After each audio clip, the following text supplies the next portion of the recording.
పేరు సిహెచ్ శ్రీనివాసులు, అందరూ రాయుడు అని పిలుస్తారు. నేను 2019 సంవత్సరం నుంచి విద్యుత్ మేడం వాళ్ళ దగ్గర నమ్మకంగా పనిచేస్తా ఉన్నాను. అయితే గత 1.5 సంవత్సరం నుంచి నేను రోజు ఇంటికి వెళ్ళేటప్పుడు తాగుతా అంతా చేస్తా ఉన్నాను. ఇవి నేను హేమంత్ అనే అతనికి చెప్తా ఉన్నాను, ఇంటికి వెళ్ళినప్పుడు తాగుతా ఉన్నాను అని చెప్పేసి. అయిపోయిన తర్వాత నవంబర్ నెలలో టీడీపీ జనసేన సమన్వయ మీటింగ్ జరిగింది. సమన్వయ మీటింగ్ జరిగినప్పుడు టీడీపీ పార్టీ హౌస్కి వెళ్ళాను. పార్టీ హౌస్కి వెళ్ళిన తర్వాత జనసేన పార్టీలో ఉండే పేట చంద్ర అనే అతను, ఎమ్మెల్యే సుధీరెడ్డి మనిషి సుజిత్ ఇద్దరు మాట్లాడుకుంటా ఉంటే నేను వాళ్ళ దగ్గరికి వెళ్ళాను. వాళ్ళ దగ్గరికి వెళ్ళినప్పుడు చంద్ర వచ్చేసి సుజిత్కి నన్ను పరిచయం చేశాడు. మీ ఎమ్మెల్యేకి మీ సీన్ ఉన్నాడు కదా, ఆ విధంగా మా మేడం వాళ్ళకి కుమార్తె రాయుడు 4 గంటల పక్కనే ఉంటాడు అని చెప్పేసి నన్ను అప్పుడు పరిచయం చేసి నా నెంబరు సుజిత్కి తీపించాడు. సుజిత్కి తీపించిన తర్వాత దానికి పక్క రోజు నేను రేణుగుంట నుంచి కళాశాలకు వెళ్తా ఉంటే ఆయన బస్టాండ్ దగ్గర చంద్ర బస్టాండ్ దగ్గర ఉన్నాడు. బస్టాండ్ దగ్గర ఉంటే నా కొంత ఇంతవరకు వదులులో కదా అని నేను చెప్పాను.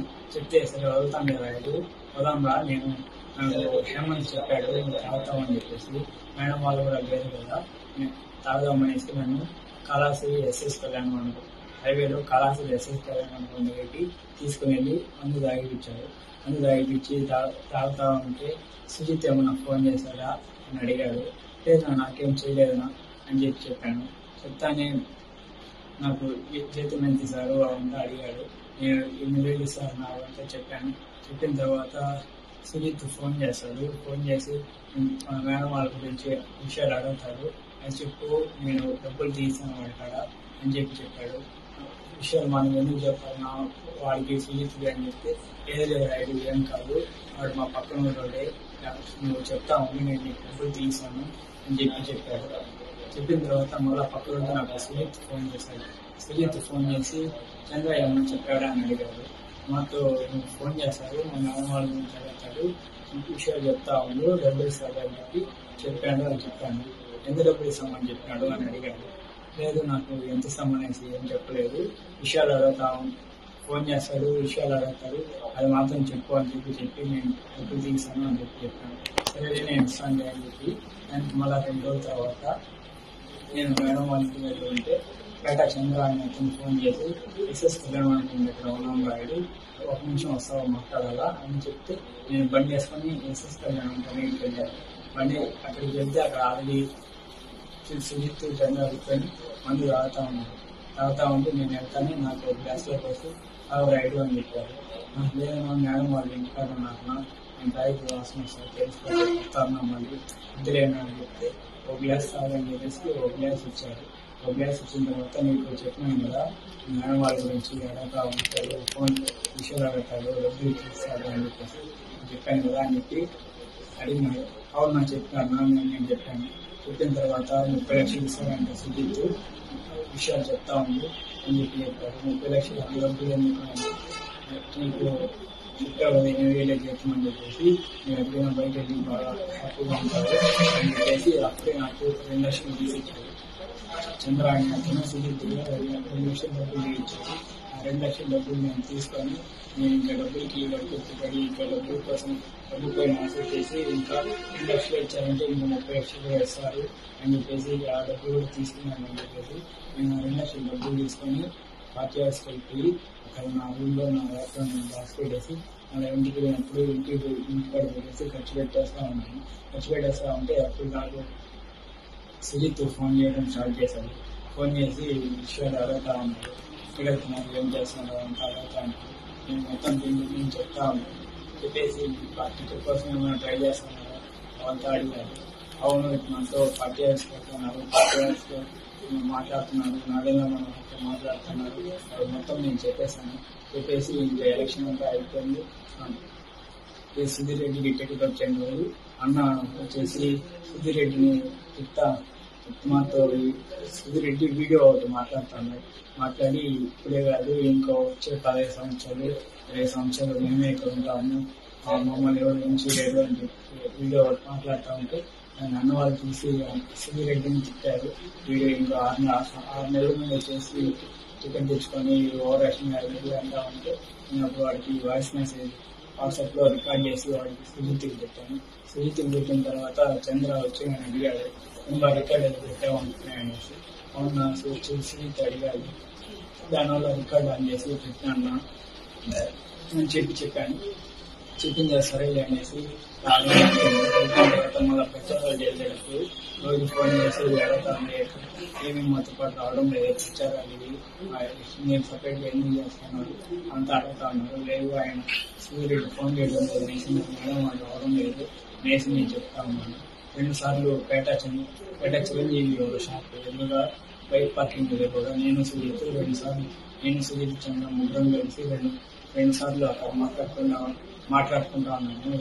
ప్రచారాలు రావడం లేదు ఏమి అని అడగతా ఉంటే అవి మాట్లాడతామంటే అవి మేము ముగ్గురం మాట్లాడుతున్న విషయాలు కూడా పేట చిరంజీవి షాప్ గురించి హేమంత్ రాము ఒకసారి చూశారు. మన హేమంత్ రాము మన తోట సురేష్ కూడా ఒకసారి చూశారు. చూసి మమ్మల్ని అయితే ఏం మాట్లాడలేదు. మేము వాళ్ళు ఉండేది నేను గమనించాను. మళ్ళీ ప్రచారాలు మళ్ళీ రావడం లేదు.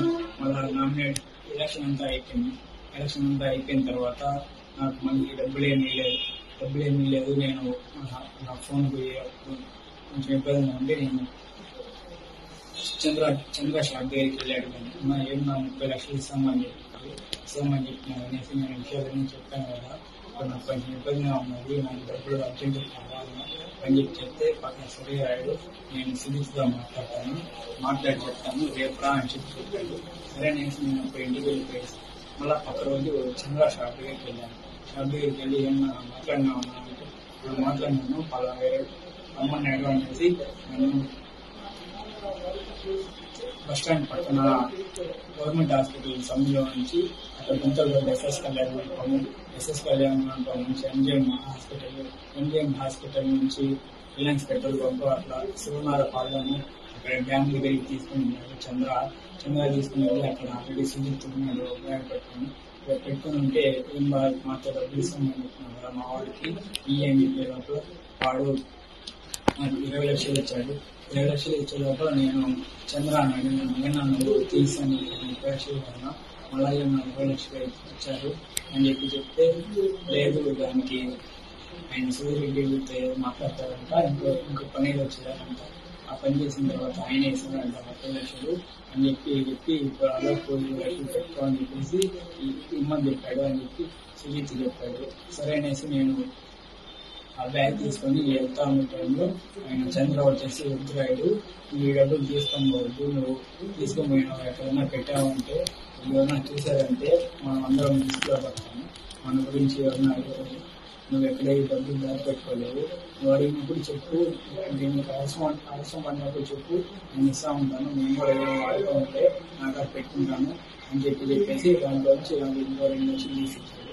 2 లక్షలు తీసుకొచ్చి నేను మళ్ళీ వెళ్ళిన రూట్లోనే వాళ్ళ షాప్ దగ్గర తీసుకొచ్చి ఆయన షాప్లోకి వెళ్ళినాడు. నేను ఆ 2 లక్షలు తీసుకొని ఇంకా నేను మా ఊరికి బయలుదేరి వెళ్ళిపోయేసి 2 రోజుల తర్వాత నేను ఒక సిమ్ మార్చి వాళ్ళకి సుజిత్ ఆ నెంబర్ తెలియకుండా ఉండేలోపు బీజేపీ విజయ్ అనే అతనితో పాటు ఒకసారి మా ఊరికి వచ్చాడు.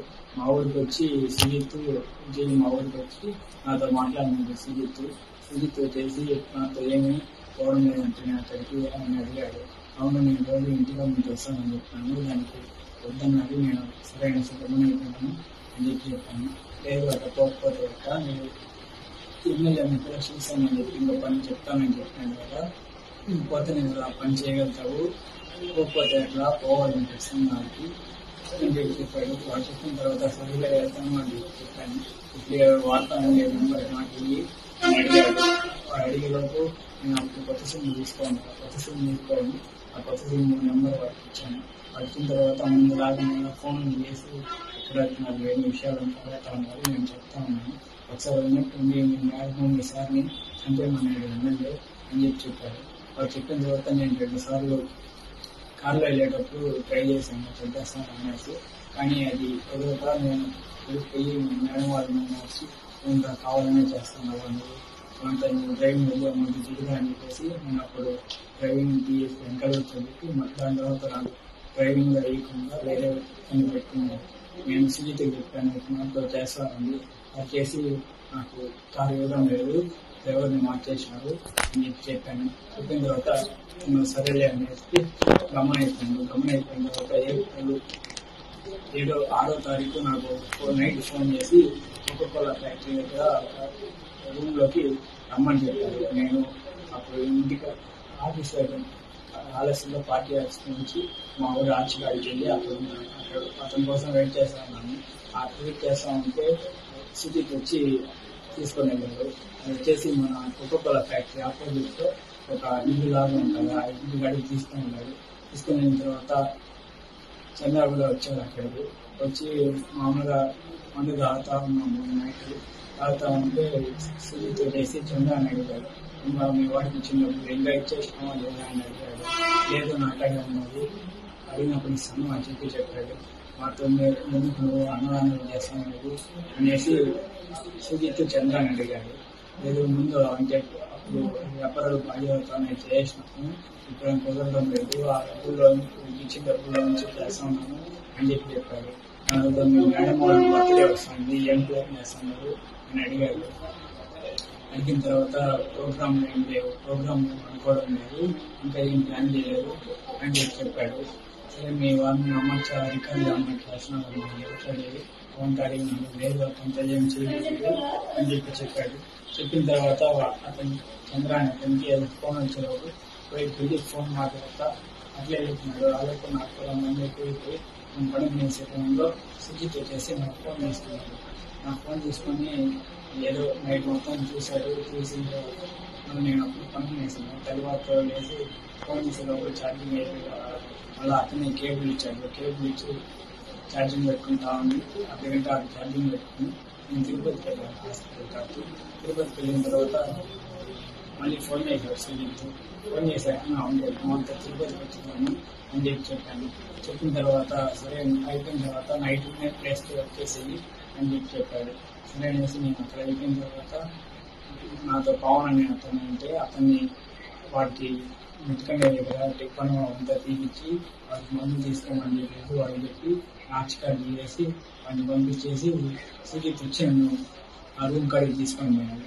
రూమ్ కాడికి తీసుకొని పోయి బిర్యానీ మందు అంతా తీసుకొని వచ్చి తాత వండుకుంటా ఉండే టైంలో మధ్యాహ్నం టైంలో ఎమ్మెల్యే సూర్యరెడ్డి ఆ రూమ్ దగ్గరకు వచ్చాడు. రూమ్ దగ్గరకు వచ్చేసి ఏమో నువ్వైనా ఎంతో పనిచేస్తూ ఉండేది అని అడిగాడు. అవును నేను చెప్పి చెప్పాను. అంతే సార్ నేను జీతం అంతా అడిగాడు. 9,000 ఇస్తాను అని చెప్పాను. 9,000 ఇంకా ఎవరైనా పని చేస్తారా, నేను 19,000 ఇస్తాను, నాకు అది వచ్చేసాను అడిగాడు. లేదు మా మేడం వాళ్ళకి 10వ వచ్చిన తర్వాత 6 ఇల్లు కొనిస్తామని చెప్పారు, దానికోసం నేను అడిగాను, మా ఇంట్లో ఇక్కడే ఉన్నామని చెప్తారు అని చెప్పాను. సరే నువ్వు అక్కడ చెప్పినావు, మా పొలంలో ఉంటానంటని మీ అత్త మీ చెల్లెలు కోడల్లో ఉంటారంట, ఈ మధ్య పెళ్ళి మీ చెల్లెలకి మీ అవ్వ ఒకటే ఇంట్లో ఉంటారంట కదా, మీరు బొక్కింగ్ పాలమంట కదా అని అడిగాడు. అవును నీకు ఇవన్నీ ఎక్కడ తెలుసు అని చెప్తే నేను ఎమ్మెల్యే నాకు అంతా తెలియకుండా కదా అని చెప్పాడు. చెప్పిన తర్వాత మా వాడు ఆల్రెడీ మీకు 20 లక్షలు ఉంది నన్ను ఇచ్చినా అని అడిగాడు. ఆయన ఇచ్చాను అని చెప్పాను. దాని తర్వాత సరే నువ్వు నా కలిసి రాజు చెప్పినావు, మేడం మీ సార్ ఏదైనా ప్రైవేట్ గా ఉండే వీడియోలు లేకపోతే పార్టీలు ఎవరితోనే పెద్దవాళ్ళతో మాట్లాడుతూ ఉండే వీడియోలు లేకపోతే ఏదైనా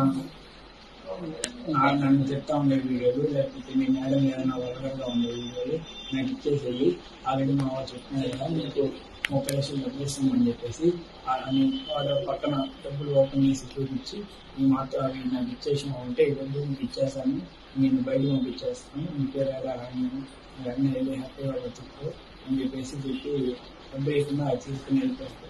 తీసుకుని వెళ్ళిపోయిన తర్వాత అక్కడ కొంచెం ఉండి నేను తినేసి ఇంటికి వచ్చేసిన తర్వాత మళ్ళీ నాకు 14వ తేదీ సుజిత్ చంద్రాకి చెప్పిన మాతో ఎమ్మెల్యే ఇంటికి వెళ్ళేసి వచ్చాను అని చెప్పి నాకు ఏం చెప్పాడు అని అంటే అడిగాడు. అడిగితే నేను మాతో పోయినాను, వీడియో జరుగుతున్నారు, వీడియో మా వాళ్ళ యాడ్ అవుతున్నా కాలేదన్నా అని చెప్తే లేదు నువ్వు తీయాలి రైడు, నువ్వు తీసి ఇచ్చే వీడియోలు నేను నేను ఆల్రెడీ 20 లక్షలు ఇస్తానని చెప్తున్నాను, నేను తీర్చాను కదా, ఆ 30 లక్షలు 30 లక్షలు కాకపోతే ఇంకో 30 లక్షలు వేసి 60 లక్షలు నేను తీస్తాను, నాది బాధ్యత, నేను మన నమ్ము ప్రతి వాళ్ళకి మనకి సంబంధం ఉండదు, పని అయిపోతుంది అని చెప్పేసి ఆ రోజు వెళ్ళిపోయాడు. ఆ రోజు నాకు కొట్టేసారిగా నేతంగా 3 సార్లు ఫోన్ చేశాడు. 3 సార్లు ఫోన్ చేసే లోపల నేను ఫోన్ చేయట్లేదు, ఆటోమేటిక్గా రిప్లై కాల్ బ్యాక్ అనేసి పెట్టిన తర్వాత అతను నాకు మెసేజ్ పెట్టాడు, మేము మనతో సుజిత్ ఎమ్మెల్యే ఇంటికి తీసుకోమన్నాడంటే మాట్లాడినామంటే కదా, ఆ వీడియోలో తీసి చేరాడు అంటే సుజిత్ చంద్ర ఆల్రెడీ ముందు మాట్లాడుతూ ఉన్నారు వీడియోల గురించి, మేము ఆల్రెడీ నేను 3 విషయాలు చెప్తాను అంతా ఆల్రెడీ మాట్లాడుతూ ఉన్నాను అని నాకు మెసేజ్ పెట్టాడు. మొత్తం ఆ వీడియోలు తీసిచ్చి మనం ఒక మనం కలిసి ఉండాలి, ఎప్పుడు వాళ్ళని ఊళ్ళో స్థానం అయ్యి వీడియో తీసిచ్చి వాళ్ళు అవుతాడు అనేసి నాకు మెసేజ్ పెట్టాడు. అన్నా నాకు మెసేజ్ ఏం పెట్టద్దు, నా ఫోన్ ఎప్పుడు అకౌంట్ తీసుకుంటారో తెలియదు, ఏదైనా ఉంటే చంద్ర చెప్పు, చంద్ర నాకు చెప్తాడు అని చెప్పాను. చెప్పిన తర్వాత సరే అనేసి దాని తర్వాత 23వ తారీఖు వరకు నేను అప్పటి వరకు నేను వీడియో ఏం తెలియదు. 23వ తారీఖు సుజిత్ నాతో డైరెక్ట్గా మాట్లాడి ఏమి ఎమ్మెల్యేని మాట్లాడిన తర్వాత ఏమి చెప్పలేదా అనేసి బెదిరించి మీ ఇంట్లో గురించి అంతా మాకు తెలుసు అని చెప్పిన వారు ఏమైనా ఉన్నారు, మేము మా గురించి మీకు తెలియదు, అప్పుడు మీ మేడం కాదు బోర్డు తీసిన వారు మేమే, నా గురించి నీకు పూర్తిగా తెలియదు, మేము ఇంట్లో నుంచి ఏమైనా కట్టేస్తాము, 7.5 మొత్తం చెప్పాను కదా, లేదంటే నువ్వు 3 రోజులు మాట్లాడుతుంది అంతా నాకు ఆ రికార్డులు ఉన్నాయి, నేను బయట పెట్టేస్తాను, బయట పెట్టానంటే మేమేమో నేను ఏం చేయాలో చేస్తారు, అందరూ తెచ్చుకోవద్దు, మీరు పోలీస్ స్టేషన్లో అయినా కూడా ఏం చేయలేదు, మేడం ఏం చేయలేదు, ఏం చెప్తే అదే చెప్తారు అని చెప్పేసి నాకు మర్యాదగా ఇచ్చేది ఎప్పుడు సఫలం అడిగారు. ఇప్పుడంతా బర్త్డే ఉన్నది 25వ తారీఖు, నాకు ఫుల్ పని ఉన్నది, రోజు మళ్ళీ ఇస్తాను 26వ తారీఖు అట్లా ఇస్తాను అని చెప్పాను. చెప్పిన తర్వాత 26వ తారీఖు ఇంట్లో ఎవరు లేదు, మేడం ఎవరితో సఫలం అవుతుంటే నేను కొన్ని కాలం అనిపించినట్టు కూర్చొని నా ఫోన్ బ్యాక్గ్రౌండ్ వీడియో రికార్డ్ అని అప్పుడు వీడియో ఆన్ చేసుకొని 2 నిమిషాల మధ్యలో వీడియో పెట్టే లోపల నా ఫోన్కి వాట్సాప్లో మెసేజ్ వచ్చింది. మెసేజ్ వచ్చే లోపల అది సౌండ్ వచ్చి అక్కడ తీసుకొని చదివిస్తాను అని చెప్పి తర్వాత అనే టైంలో వీడియో చేసి ఫోన్లో వీడియో చేసాను. నాకు పని చేసింది, నేను సుజిత్ ఫోన్ చేశాను, అంతా వీడియో తీస్తా ఉంది, నేను దొరుకుతున్నాను, ఏం చేయాలి అని చెప్తే ఏమని చెప్పావు అని అడిగాడు. నేనేం చెప్పలేదు, నేనేం మారలేదు, అయితే ఏం చెప్పలేదు, నాకు భయంగా ఉన్నది అని చెప్పాను. చెప్పిన తర్వాత మా అన్నయ్య చెప్తారు బాగుండదు, నాకు ఆల్రెడీ ముందే చెప్పాను కదా, నీకు అంటే మా ఫ్రెండ్స్ వాళ్ళు నేను చెప్పేసాను, దీని వెనకాల ఎమ్మెల్యే ఉన్నాడు లేకపోతే నేనున్నాను, మా అన్నయ్య చెప్తా ఉంటే బాగుండదు అని చెప్పేసి మీ సౌండ్ రావాలి వాడు ఫోన్ కట్ చేసిన తర్వాత నేను ఏం చేయాలో తెలియక నేను ఒకటే సాయి అని అతను మెసేజ్ పెట్టాను, మనతో వీడియో గురించి తీస్తాను ఏం చేయాలి, నన్ను వాడు ఏం రిప్లై లేదు. దాని తర్వాత నేను డేటా చంద్ర మెసేజ్ పెట్టాను, ఆయన మనతో వీడియో తీస్తాను ఇచ్చినా మీ లోపల ఆయన అవునా ఎక్కడ ఇచ్చిపోయినావు రాదు, నన్ను చెప్పట్టు డబ్బులు నేను తీసాను, నేను అకౌంట్ తెప్పించుకొని వచ్చేసేది అని చెప్పాడు. చెప్పిన తర్వాత నేను ఆ రోజు ఎమ్మెల్యే మెసేజ్ పెట్టాను, ఆ రోజు ఎమ్మెల్యే కూడా మెసేజ్ పెట్టాను, మాతో వీడియో తీస్తా ఉంది వెతుకుతున్నాను సార్ అని చెప్పే లోపల ఎమ్మెల్యే కూడా ఏం పట్టించుకోలేదు, ఏం రెస్పాండ్ అవ్వలేదు. ఇంకా నాకేం చేయాలో తెలియక 2 రోజులు అలర్ట్ చేసి నేను తెలియకుండా చేసినాను అని చెప్దామనేది అది డబ్బులకి ఆన్ అయిపోయింది అని చెప్పాను. దానికి లేదు ఒప్పుకోలేదు అంటే మేడం వాళ్ళు నమ్మలేకుండా వాళ్ళు ఏం చేయాలో తెలియక నేనే తీసినాను అని చెప్పాను. లేదు నువ్వు ఇదంతా చేయవు, ఇన్ని రోజుల నుంచి మాకు అన్నావు కదా, మీరు మాకు తెలుసు, నువ్వు చేసినా ఉంటే మేము నమ్మము అని చెప్పినాడు. నేను ఇండియాలో తెలియక ఇక్కడ నుంచి ఎక్కడైనా ఆడిపోయేసి వర్షం కూడా కాదు డబ్బులు తీసుకుని ఎక్కడికైనా వెళ్ళిపోదాం అనేసి 4వ తారీఖు తెల్లవారితో వెళ్ళిపోదామని ట్రై చేస్తాను. కానీ ఇల్లు మొత్తం బీగాలు వేసుకున్నాను, బీగాలు ఆ రోజు మధ్యాహ్నం ఇంకా పై నుంచి దూకేద్దాం అనేసి నేనే ముందుపై నుంచి దూకేసాను. దూకేసి వెళ్ళిపోదాం అనుకున్నాను, కానీ అప్పుడు ఖాళీ అయిపోయారు ఇంకా ఏం చేయాలి అయిపోయింది. అమ్మాయి అయిపోయిన తర్వాత ఇంకా మళ్ళీ అదే అమ్మేలోపు ఇంకెళ్ళి ప్రయత్నించే చెప్పేసి ఇంకా ఎమ్మెల్యే ఉన్నాడు, చంద్ర ఉన్నాడు, సుజిత్ అందరి మీద చెప్పేసాను.